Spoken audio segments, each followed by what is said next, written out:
Okay, चलिए दोस्तों, आप सभी का स्वागत है आपके अपने प्लेटफॉर्म में। और मैं आपका एजुकेटर डी के गुप्ता। तो जैसे कि दोस्तों आप सही बच्चों को पता है, वैसे तो हमारी रेगुलरली इस समय पर क्लासेस होती हैं, लेकिन क्लासेस क्यों नहीं हो रही है उनके बारे में भी बात करेंगे। और साथ ही साथ में आप लोगों से मेरी जितनी बातचीत हो रही है उसमें आपके ये कुछ डाउट निकल के आ रहे हैं, उन डाउटों के ऊपर भी बात करेंगे। क्या क्या डाउट है एक एक करके बात कर लेते हैं। पहला आप सही बच्चों का डाउट है कि आखिरकार ये सरकार जो है 7th फेज का जो सिलेबस है वो कब तक जारी करेगी। तो दोस्तों इस चीज के बारे में बताने से पहले आपको एक छोटी सी और अच्छी सी इंफॉर्मेशन दे देता हूं। वो इंफॉर्मेशन क्या है ये देखिए।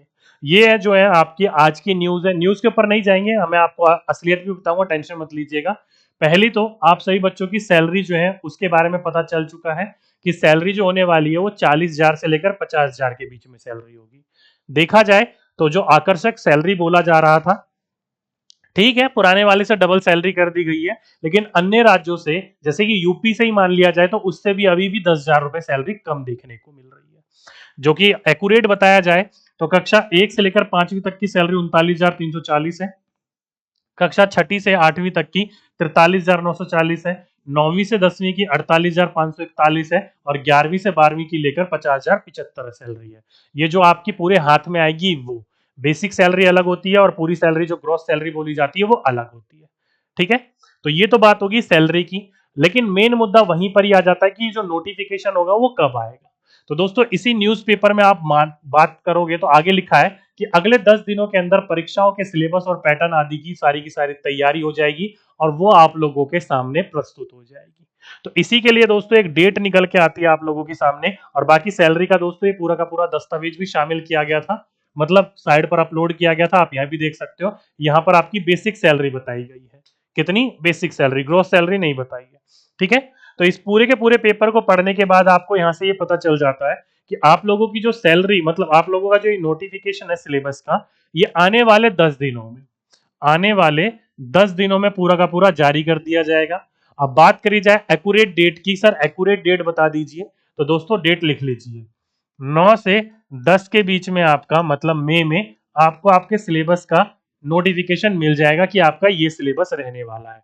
पेपर 100 नंबर का होगा या 150 नंबर का होगा प्राइमरी वालों का, वो नोटिफिकेशन आ जाने दो तभी तय किया जाएगा। अभी मैं अपनी तरफ से प्रिडिक्शन करूंगा सही नहीं रहेगा। ठीक है, तो ये जानकारी मुझे मिली है इसलिए मैं आप लोगों को दे रहा हूं एक्यूरेट डेट के साथ। अगर नहीं मिलती तो नहीं देता आप लोगों को, किसी ऑथेंटिक सोर्स से ही मिली है। ठीक है, तो 9 से 10 के बीच में आपको ये सिलेबस जारी हो जाएगा। 9 से 10 के बीच में आप अपना सिलेबस चेक कर सकते हो कि क्या आएगा क्या नहीं आएगा।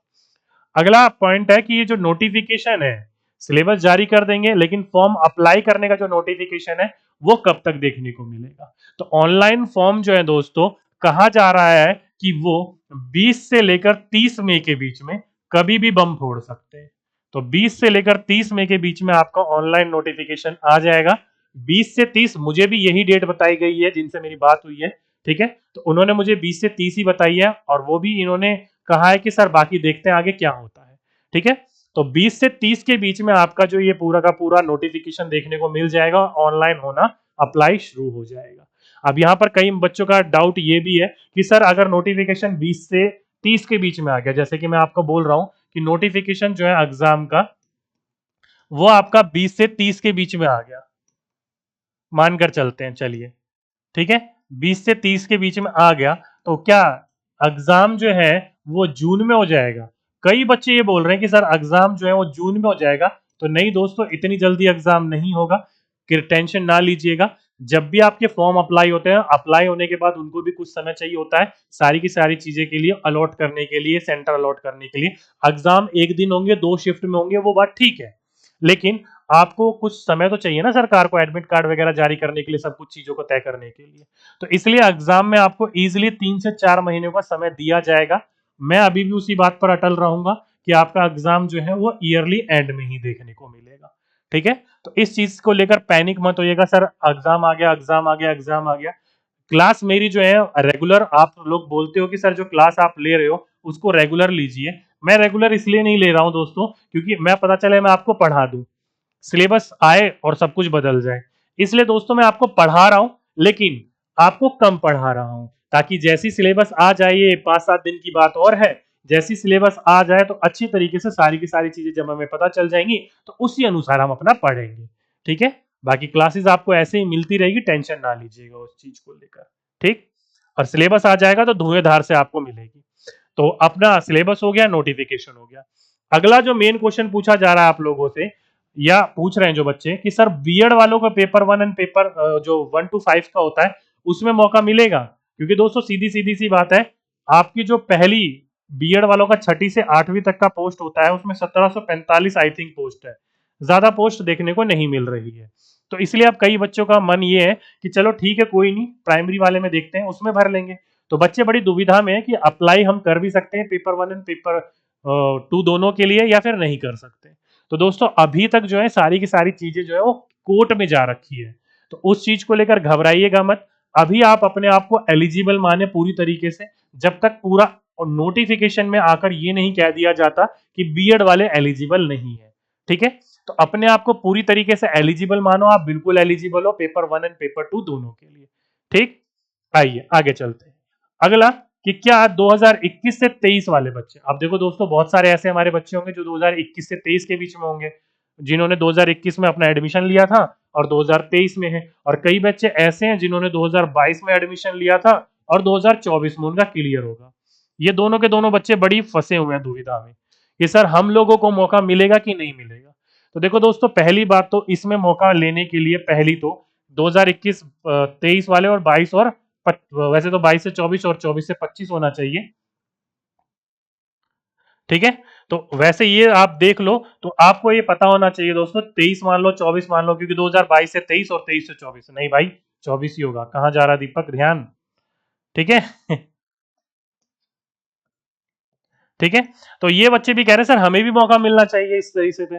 ठीक है, तो देखा जाए तो दोस्तों कोई भी आप फॉर्म भर लो, किसी भी प्रकार का फॉर्म भर लो, हर किसी फॉर्म में कहा जाता है कि आपका जो भी एजुकेशन क्वालिफिकेशन होना चाहिए वो पास होना चाहिए।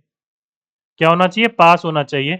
इसके अंतर्गत कई बच्चे जो है वो तर्क देते हैं नीट जेई वगैरह का कि सर उनमें भी तो मिलता है उनको। डियर उनका ट्रेनिंग होती है उसके बाद में, इसके बाद में आपकी ट्रेनिंग नहीं होगी, इसके बाद सीधा आपको भर्ती करवाया जाएगा।